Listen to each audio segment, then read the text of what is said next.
రామకృష్ణ గారు ఏం జరగబోతుంది? ఇప్పటికి 12 గంటల సమయం అయింది. 1 గంట వరకు తీర్పు రాబోతున్నట్టుగా తెలుస్తుంది. క్వాష్ మీద మొదటి నుంచి మీరు అలాగే చంద్రబాబు నాయుడు గారి తరపున అడ్వకేట్లు అందరూ కూడా క్వాష్ అనే ఒకే అంశం మీద గట్టిగా నిలబడి ఉన్నారు. మరి ఇంకొక గంటలో ఇది క్వాష్ అవుతుందా? క్వాష్ అన్న తీర్పు ఏమైనా క్వాష్ అవుతుందా? ఏం జరగబోతుంది?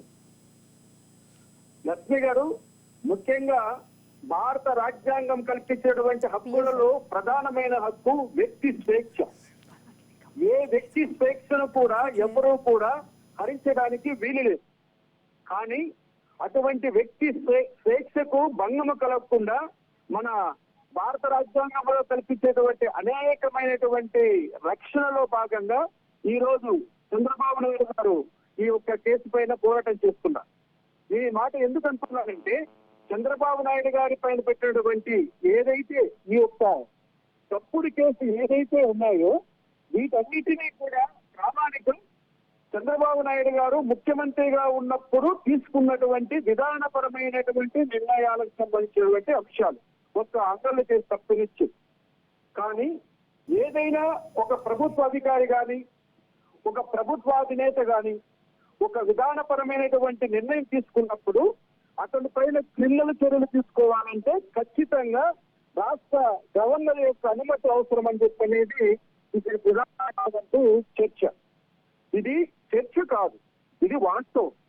ఒక చట్టం కల్పిస్తున్నటువంటి ఒక రక్షణ, ఏదైతే ఒక చట్టం కల్పిస్తున్నటువంటి రక్షణ ఉందో ఆ చట్టాన్ని ఉల్లంఘించి ఎవరినైనా ఒక వ్యక్తిగత కక్షతో కానీ రాజకీయ కక్షతో కానీ ఏ విధమైనటువంటి దురుద్దేశంతో కానీ ఆ వ్యక్తికి అన్యాయం చేయాలని చూడకుండా ఆ వ్యక్తికి రక్షణ కల్పించాలనే ఉద్దేశంతో చేసినటువంటి ఈ యొక్క ఏదైతే సవరణ ఉందో ప్రివెన్షన్ ఆఫ్ కరప్షన్ యాక్ట్ ఏదైతే ఉందో అది 17A దాన్ని సిఐడి వాళ్ళు ఉల్లంఘించారు అనేది ప్రధానమైనటువంటి అంశం. ఇక్కడ చంద్రబాబు నాయుడు గారిని అరెస్ట్ చేయకూడదని మేము ఎవరు అనట్లేదు. కానీ అరెస్ట్ చేసే ముందు కనీసమైనటువంటి ఒక న్యాయ ప్రక్రియను అందరూ పాటించే తీరా. ఈ రోజు సిఐడి ఆఫీసర్లు ఎందుకు చంద్రబాబు నాయుడు గారిని అరెస్ట్ చేసే ముందు ఆయన ఒక మాజీ ముఖ్యమంత్రిగా ఒక ముఖ్యమంత్రి స్థాయిలో తీసుకున్న నిర్ణయాలపైన క్రిమినల్ చర్యలు ప్రారంభించినప్పుడు గవర్నర్ గారి యొక్క అనుమతి తీసుకోలేదు అన్నదే ఇక్కడ అందరూ ప్రశ్నిస్తున్నటువంటి అంశం.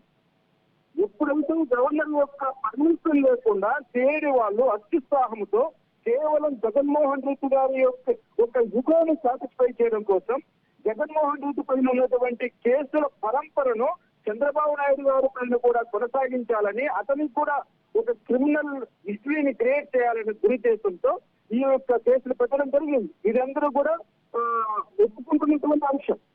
చంద్రబాబు నాయుడు గారు ఎంత అమౌంట్ మిసప్రాప్తి చేశారు, ఎంత అమౌంట్ ఒక ప్రభుత్వ ధనాన్ని దుర్వినియోగం చేశారు అన్న దగ్గర వాళ్ళ లెక్కలు కూడా సరైనవి లేకుండా, సరైన సాక్ష్యాధారం లేకుండా ఇంతవరకు ఎంత అమౌంట్ మిసప్రాపరేషన్ అయింది, అది ఏ విధంగా దాని మళ్ళీ అనే దానిపైన సరైనటువంటి వివరాలు కూడా ప్రజల ముందు పెట్టకుండా చంద్రబాబు నాయుడు గారిని అక్రమంగా నిర్బంధించారు రాజమండ్రి సెంట్రల్ జైలు. ఇప్పుడు ఆ అంశం పైన ఈ రోజు సుప్రీంకోర్టులో తీర్పు మనము ఎదురు చూస్తున్నాం. ముఖ్యంగా అక్టోబర్ 15వ తారీఖున ముగిసినటువంటి వాదనలు ఇంతవరకు సుప్రీంకోర్టు పెండింగ్ లో పెట్టుకొని ఈ రోజు మేము తీర్పు చెప్తున్నామని మనకు చెప్పారు. కాబట్టి అందరూ కూడా ఆ తీర్పు ఏ విధంగా ఉండబోతుంది అనేది అందరూ ఎదురు చూస్తున్నటువంటి అంశం. ముఖ్యంగా న్యాయ పరిధిలో ఉన్నటువంటి న్యాయ కోవిదులు ఎవరైనా సరే ఊహించేది ఒకటే, ఏంటి గత తీర్పులకు అనుగుణంగా రాబోతుందా తీర్పు, లేదా చట్టాన్ని ఇంకో రకంగా అన్వయిస్తారా? ముఖ్యంగా ఈ చట్టము మన సిఐడి తరపున వాదన వినిపించినటువంటి హరీష్ సాల్వే గారు చెప్తున్నది ఏంటంటే, ఏదైతే ఈ స్కిల్ డెవలప్మెంట్ కేసు అనేది ఉందో అది మేము 2018కు ముందుగానే ఇది ప్రక్రియ మొదలైంది. కాబట్టి ఏదైతే నూతనంగా వచ్చినటువంటి 17A అన్నది చంద్రబాబు నాయుడు గారికి వర్తించదంటూ ఒక వాదన వినిపించారు. రెండో వాదన ఏంటంటే, ఆయన ముఖ్యమంత్రి కాదు కాబట్టి ఆయనకు ఈ యొక్క రక్షణ ఏదైతే ఉందో 17A కింద అది కూడా అతనికి వర్తించదనేది ఈ యొక్క సిఐడి వాళ్ళ వాదన సుప్రీంకోర్టు ముందర. కానీ ఇంతకు ముందు మనం ఏవైతే పాత జడ్జిమెంట్ ఉన్నాయో రఫేల్ కేసులో సంబంధించినటువంటి జడ్జిమెంట్ అయితేనేమి, లేకపోతే కర్ణాటక మాజీ ముఖ్యమంత్రి యడియూరప్ప సంబంధించినటువంటి కేసు సంబంధించినటువంటి ఒక తీర్పులు అయితేనేమి, ఈ తీర్పులన్నీ కూడా చెప్తున్నది ఏంటంటే అది ఎప్పుడైనా సరే రెస్ట్రాస్పెక్టివ్ ఎఫెక్ట్ తో పనిచేస్తుంది కాబట్టి 17A అన్నది చంద్రబాబు నాయుడు గారికి వర్తిస్తుందన్నది మన చంద్రబాబు నాయుడు తరఫున వాదన వినిపించేటువంటి ఎవరైతే ఉన్నారో సిద్ధార్థ లోత్రా గారు అయితేనేమిటి, అదే విధంగా మన హరీష్ సాల్వే గారు ఆన్లైన్ వినిపించడం అయితేమి, ఒకసారి ఇక్కడ దేవుడు తరఫున వాదన వినిపించింది ముక్కుల్ రోహిత్ గారు, క్షమించాలి సాల్వే గారు అన్నాను. చంద్రబాబు నాయుడు తరఫున వాదన వినిపించినటువంటి హరీష్ సాల్వే గారు హరీష్ సాల్వే, త్రివేది, బేలా ఎం త్రివేది, ఏంటంటే వీళ్ళందరూ కూడా అంటున్నది అనిరుద్ధ్ బోస్ అండ్ బేలా ఎం ఏంటంటే ఈ యొక్క 17A ఏదైతే ఉందో అది చంద్రబాబు నాయుడు గారి విషయంలో వర్తిస్తాడని అంటున్నారు. మేము కూడా ఆ మొదటి నుంచి చెప్తున్నది అదే. ఎందుకంటే చట్టంలో క్లియర్ గా ఉంది.